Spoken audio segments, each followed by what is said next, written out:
అప్పుడే మీనా అయితే చెంబుతో నీళ్లు తీసుకొస్తుంది. ఇక మీనా అయితే సంజయ్ మేనత్త దగ్గరికి వెళ్ళి పెళ్లిలో కన్యాదానం ఎందుకు చేస్తారో తెలుసా అని అడుగుతూ ఉంటుంది సంజయ్ వాళ్ళ మేనత్తని. అప్పుడే ఎందుకు చేస్తారు, అల్లుడి గారు కాళ్ళు పట్టుకొని అత్తామామ ఇద్దరు కూడా కాళ్ళు కడుగుతారు, తర్వాత కన్యాదానం చేస్తారు. మరి అల్లుడేమో చిన్నవాడు, మాంగారేమో పెద్ద వయసు వాడు, అసలు ఇలాగెందుకు చేస్తారు, అది అసలు కూడా మంచిది కాదు కదా అని అందరూ అనుకుంటారు.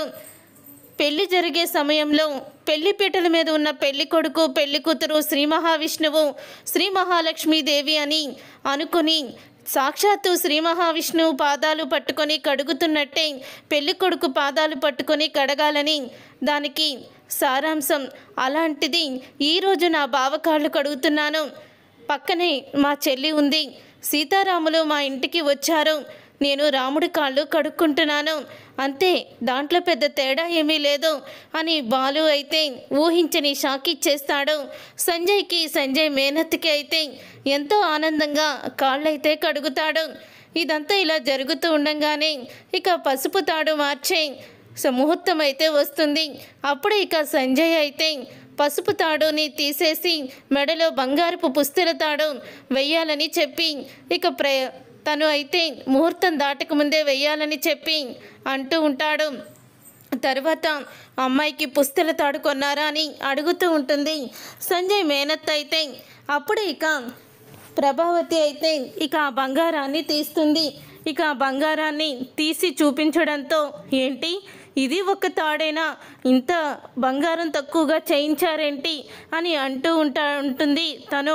అప్పుడే ఇక మీనా అయితే, అదేంటి బాబాయ్ గారు, మరి మీ అక్కకి మీరు చెప్పలేదా, మేము ముందు నుంచే పేదింటి అమ్మాయినే పెళ్లి చేసుకున్నామని, ఎటువంటి లోటు లేకుండా అమ్మాయిని చూసుకుంటామని, మీరేమీ పెట్టొద్దని ఆ రోజే కదా మీరు చెప్పారు, ఈరోజు మేము ఇది పెడతామని కూడా అనలేదు, కానీ పెడుతున్నాము, మరి మేమే అక్కగారికి ఇవన్నీ మీరేమీ చెప్పలేదా అని అడుగుతూ ఉంటుంది మీనా. అప్పుడు ఇక నీలకంఠం అయితే, అంటే మీ ఇంటి ఆడపడుచుకి మీరు చేయించుకునేది బలంగా చేయించుకుంటారు కదా అని నేనేమీ చెప్పలేదు అని అంటూ ఉంటాడు నీలకంఠం. అయ్యో బాబాయ్ గారు, ఇలాంటి విషయాల్లో మీరెందుకు అలా పొరపాట్లు చేస్తున్నారు, పేదింటి అమ్మాయిని తెలిసి ఏరికోరి మా మౌనికని మీ ఇంటి కోడలుగా చేసుకున్నారు, ఇలాంటివి వచ్చినప్పుడు మేము అడ్జస్ట్ అయిపోతామని మీరు చాలాసార్లు అన్నారు, నేను కూడా విన్నాను అని అంటూ ఉంటుంది మీనా అయితే. అప్పుడు ఇక ఏమీ అనలేకపోతూ ఉంటాడు నీలకంఠం. పుస్తల తాడు అయితే మార్చేస్తారు. మార్చేసిన తర్వాత ఇక అందరికీ కూడా భోజనాలు వడ్డిస్తూ ఉంటారు. అలా భోజనాలు వడ్డిస్తూ ఉండగానే అనుకోకుండా ఇక కర్రీ అయితే సంజయ్ మీద పడుతుంది. సంజయ్ కావాలనే కాలు అడ్డం పెట్టి కర్రీ అయితే తన షర్టు మీద పడేలా చేసుకుంటాడు. అప్పుడు ఇక బాలు వడ్డిస్తూ ఉండగా ఇది జరగడంతో ఇక సంజయ్ అయితే బాలుని కొట్టబోతూ ఉంటాడు.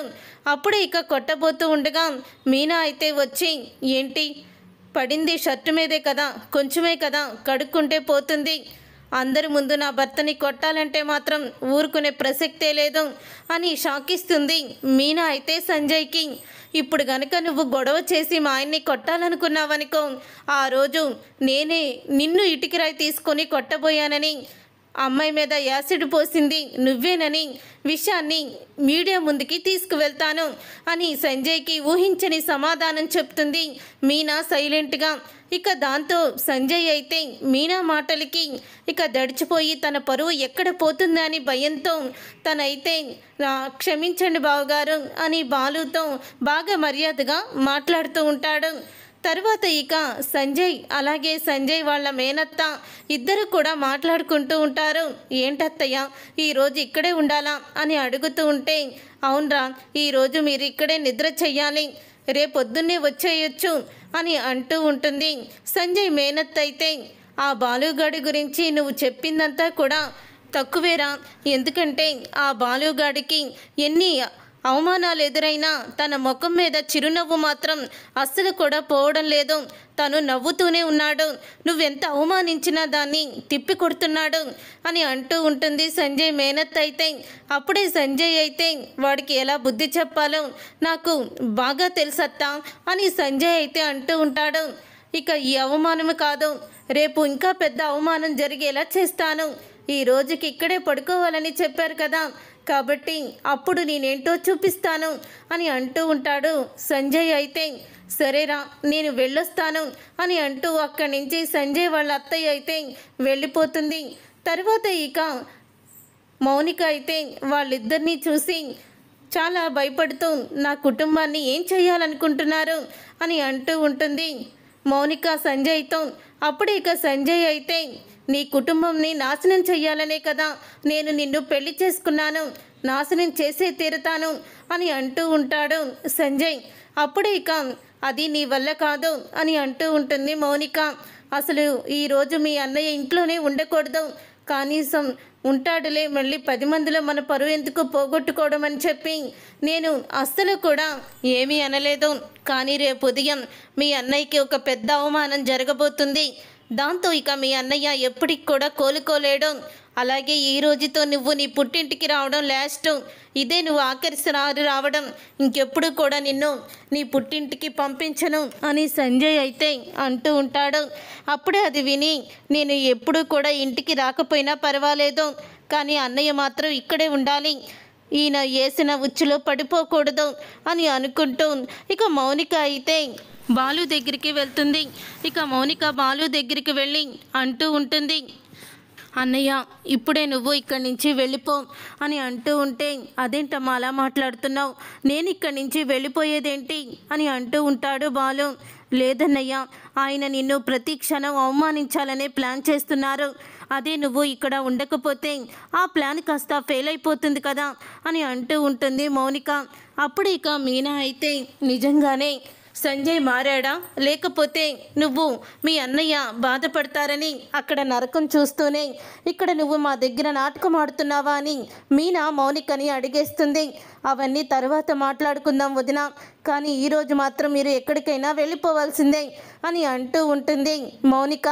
అప్పుడు ఇక బాలు అయితే మౌనిక అంత స్ట్రాంగ్గా చెప్తూ ఉంటే మనం ఇక్కడ ఉండాల్సిన అవసరం లేదు అని బాలు అలాగే మీనా ఇద్దరూ కూడా లగేజీ తీసుకొని అక్కడి నుంచి వెళ్ళిపోతారు. అలా వెళ్ళిపోయిన తర్వాత అప్పుడు ఇక మౌనిక బాలుని ఇంట్లో నుంచి పంపించేయడం అంతా కూడా గమనిస్తూ ఉంటాడు సంజయ్. ఇక గమనించి ఒక్కసారే షాక్ అయిపోతూ ఉంటాడు. అప్పుడు ఇక సంజయ్ అలా కోపంగా మౌనికని చేతులు పట్టుకొని గదిలోకి తీసుకువెళ్ళడం ప్రభావతి అయితే చూసేస్తుంది.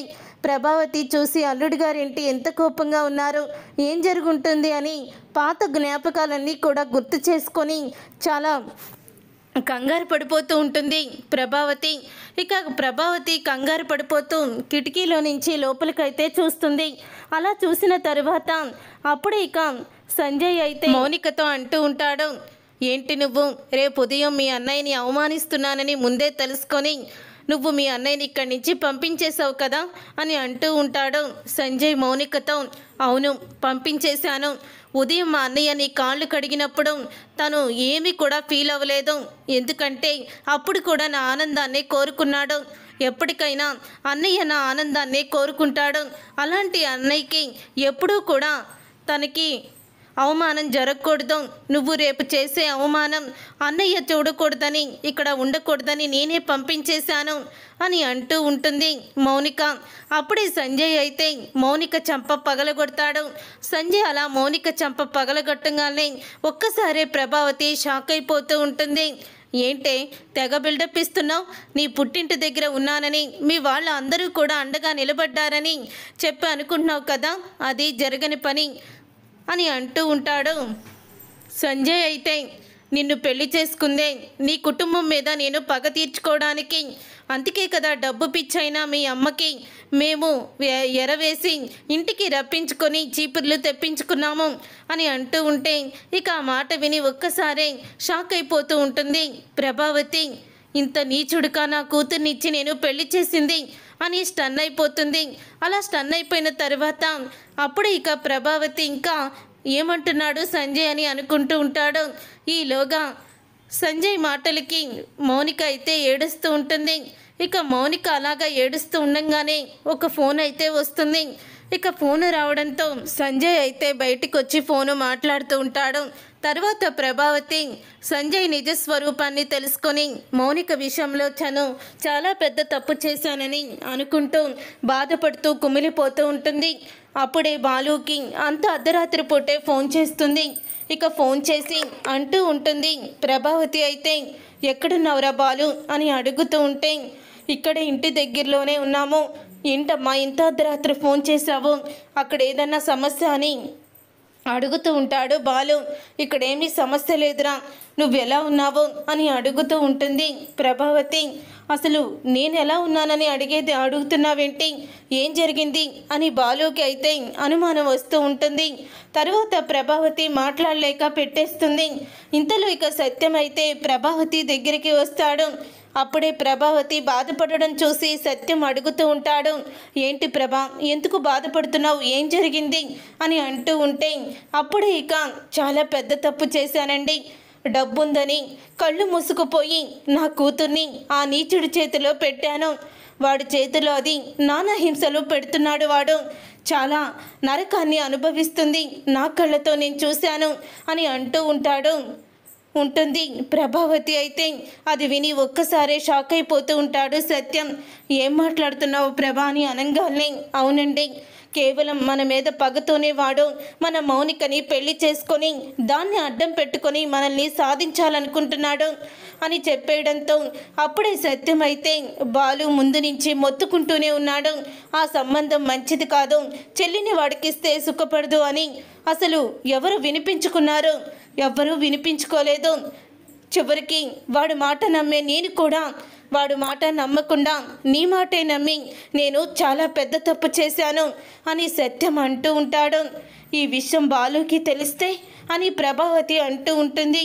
బాలుకి తెలిస్తే అస్సలు కూడా సంజయ్ని వదిలిపెట్టడు, ఈ విషయం ఇక్కడితో వదిలేసాయి అని సత్యం అంటూ ఉంటే, ఎలా వదలండి, ఆ రోజు బాలుకి చెప్పకుండా ఈరోజు పెళ్లి చేసినందుకు చాలా బుద్ధొచ్చింది అని అంటూ ఉంటుంది ప్రభావతి. ప్రభా, నువ్వెలాగో బాలు విషయంలో మంచిగా ఆలోచిస్తున్నావు కాబట్టి నీకు మరొక నిజం చెప్పాలనుకుంటున్నాను.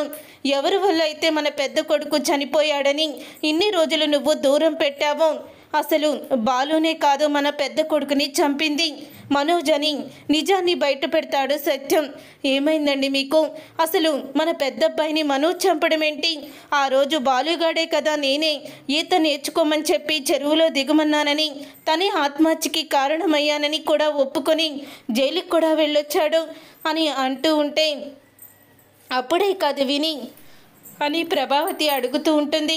ఇక ప్రభావతి అన్న మాటలకి అప్పుడే ఇక బాలు అయితే నిజంగానే జైలుకు వెళ్ళాడు, కానీ మనోజ్ కూడా దూరం అయితే నువ్వు తట్టుకోలేవని నీకోసమే వాడు వెళ్ళాడు. ఇన్ని రోజులు నువ్వు దాన్ని అపార్థం చేసుకున్నావు. నిజం ఎన్నోసార్లు చెప్పాలనుకున్నాను, కానీ వాడు చెప్పొద్దని మాట తీసుకున్నాడు అని మొత్తం బాలు గురించి నిజాన్ని బయట పెట్టేస్తాడు సత్యం. అప్పుడే ఇక ప్రభావతి బాలు విషయంలో తను చేసిన తప్పుని తెలుసుకుంటుంది. తను చేసిన తప్పుని తెలుసుకొని చాలా బాధపడుతూ ఉంటుంది. ఇక బాలు మీనా ఎక్కడున్నారా అని అడుగుతూ ఉంటుంది ప్రభావతి. మళ్ళీ బాలుకి ఫోన్ చేసి ఇలా గుడి దగ్గర ఉన్నాము అని బాలు చెప్పడంతో అర్ధరాత్రి పూటే బాలుని వెతుక్కుంటూ ప్రభావతి అయితే వెళ్తుంది.